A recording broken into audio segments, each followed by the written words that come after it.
శుక్లాంబరధరం విష్ణుం శశివర్ణం చతుర్భుజం ప్రసన్నవదనం ఛాయే సర్వవిఘ్నోపశాంతయే. అందరికీ కూడా నూతన క్రోధి నామ సంవత్సర శుభాకాంక్షలు. ముఖ్యమైనటువంటి విషయం ఏమిటంటే క్రోధి నామ సంవత్సరం అట. అయ్య బాబోయ్, ఎలా ఉండబోతోందో, క్రోధంగా ఉంటుందా, ఎలా ఉంటుంది, అసలు ఏమిటి మా పరిస్థితులు అని అందరూ కూడా కంగారు పడుతూ ఉన్నట్టుగా విషయాలు తెలుస్తూ ఉన్నాయి, ఫోన్లు కూడా వస్తున్నాయి. అయితే మనము ఈ క్రోధినామ సంవత్సర ఫలితాలు ఎలా ఉండబోతున్నాయి అనే విషయాన్ని మనం పరిశీలించుకుందాం.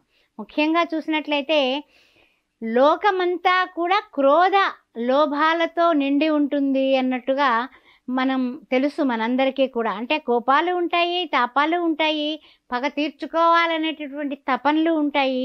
తర్వాత అన్నీ మూటగట్టి జాగ్రత్తగా మన పిల్లలకి మన మనవలకి ఉంచాలనేటటువంటి లోభత్వాలు ఉంటాయి. అయితే మధ్యమమైనటువంటి అంటే మధ్యమంగా ఉండేటటువంటి వాళ్ళు మధ్యమంగా బాగానే ఉంటారు. ఈ క్రోధంతో క్రోధాగ్నిల జ్వాలలతో రగిలిపోయేవాళ్ళు దానిలోనే ఉండిపోతారు. అదేవిధంగా చూసినట్లయితే ఇతి బాధలు తప్పవు అని చెప్పుకోవచ్చు. అంటే ఏమిటి, కోపం గట్టిగా వస్తుంది, జాస్తిగా వస్తుంది. ఏదైనా పగ తీర్చుకోవాలంటే చాలా ప్రతీకార వాంఛ ఎక్కువగా ఉంటుంది. అదేవిధంగా చక్కగా అన్ని రకాలుగానే కూడా మనం కూల్ అవ్వాలంటే మనం ఏం చెయ్యాలి, ఏ విధంగా మనల్ని మనం మార్చుకోవాలి, ఈ క్రోధ తత్వాన్ని నుంచి క్రోధినామ సంవత్సర మనము చెప్పాలంటే బారిన మనం పడకుండా మనం ప్రశాంతంగా ఉండాలి. ఇంత క్రితం మనం శుభకృతి వచ్చింది, శోభకృతి వచ్చింది, ఆ తరువాత వచ్చింది క్రోధి కదా. అందువలన ఎలాగ మనము రాజులకు అంటే పరస్పర ప్రజలకి బాగానే ఉంది, కానీ రాజులకి వైరం కనపడుతోంది. క్రోధం అంటే ఎక్కడి నుంచి వస్తుంది, రాజులకి అంటే రాజ్యాధిపతులకి గొడవలు వస్తాయి. ఆ తర్వాత రెండేంటంటే కనుక ఇంట్లో పరస్పరము దంపతులకు కూడా వస్తాయి, లడాయిలు వస్తాయి. ఆ విషయం కూడా గుర్తుపెట్టుకోండి. అయితే ఏంటంటే కనుక మనకి సర్వసాధారణంగా చెప్పేటటువంటి విషయం రాజు ఎవరు, మంత్రి ఎవరు, ఈ సంవత్సరంలో ఏం జరగబోతోంది, ఇలాంటి ఆలోచనలన్నీ అందరం చేస్తున్నాం కదా. అయితే ఏంటంటే ఈ క్రోధినామ సంవత్సరంలో కామ క్రోధ మద మోహ లోభ మాత్సర్యాల్ని మనం తట్టుకోవాలంటే మొట్టమొదట ఉగాది రోజున షడ్రుచులతో చేసేటటువంటి పచ్చడి మనం తినాలి.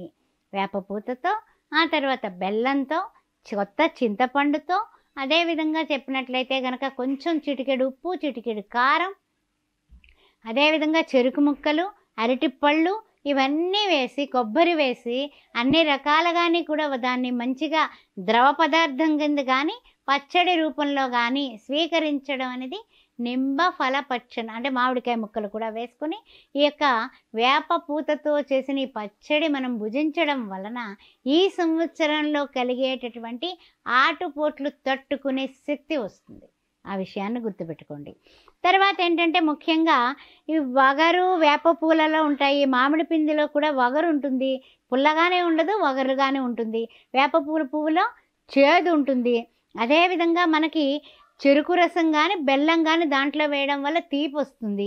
అదేవిధంగా ఈ 6 రుచులు కలిసినటువంటి ఈ ఉగాది పచ్చడి అద్భుతమైనటువంటి నాలుక గ్రహించి అద్భుతమైనటువంటి మాటలు, మంచి మాటలు, తీయదనంతో కూడిన మాటలతో, మంచి కరుణా హృదయంతో ఉండేటటువంటి హృదయాన్ని అలవర్చుకొని చక్కని దృష్టి లోపం లేకుండా, అంటే దృష్టిలు అంటే కామంతో, క్రోధంతో, లోభంతో, మదంతో, మాత్సర్యంతో షడ్ వర్గాలని కూడా మనల్ని మనం కంట్రోల్ చేసుకుంటే, ఇంద్రియ నిగ్రహం అనేది ఉంటే క్రోధినామ సంవత్సరం మనల్ని ఏం చేయదు. బాగా గుర్తుపెట్టుకోండి. అందువల్ల 12 రాశుల వారు కూడా బాధపడక్కర్లా, భయపడక్కర్లా. కొంచెం కోపం వస్తుంది అనే విధానం ఉన్నప్పుడు ఆ కోపాన్ని ఎలా అరికట్టుకోవాలనేది చూడండి. ఆ విషయంలో జాగ్రత్త పడితే శాంత స్వభావాన్ని అలవర్చుకుంటూ ప్రతిరోజున నాలుక మీద తప్పనిసరిగా నామాన్ని ఉచ్చరిస్తూ ఉండాలి. నాలుక మీద దైవనామాన్ని ఎవరైతే ఉచ్చరిస్తారో, భగవంతునికి ప్రతిరోజు పొద్దున్న సాయంత్రం దీపారాధన చేస్తారో, భగవంతుని నిమిత్తం, భగవంతుని కోసం, భగవంతునితో మమేకం అవ్వాలని ఎవరైతే తప్పిస్తారో వాళ్ళకి ఏ క్రోధినామ సంవత్సరం ఏం చేయదండి. చాలా సంతోషంగా ఉంటారు, ఆనందంగా ఉంటారు. ఆలోచన అనేది మంచి పరిస్థితులకు పెడుతుంది. అందువలన భయభ్రాంతులు కావద్దు. ఈ క్రోధాన్ని అరికట్టుకోండి, అసూయను అరికట్టుకోండి, అహంకారాన్ని విడిచిపెట్టండి. మనం ప్రేమపూర్వకంగా దయా, కరుణ, క్షమ ఇవన్నీ దగ్గర పెట్టుకుంటే అద్భుతమైనటువంటి పరిస్థితులు ఉంటాయి. క్రోధినామ సంవత్సరం మనల్ని ఏం చేయదు.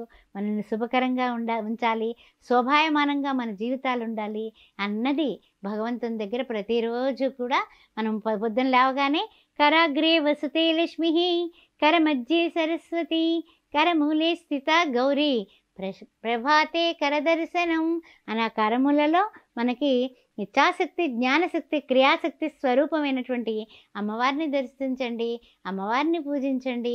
తప్పనిసరిగా క్రోధినామ సంవత్సరం ఏం చేయదు, మనల్ని ఉజ్వలమైనటువంటి ఆనందాలు ఇస్తుంది. శ్రీమాత్రే నమః.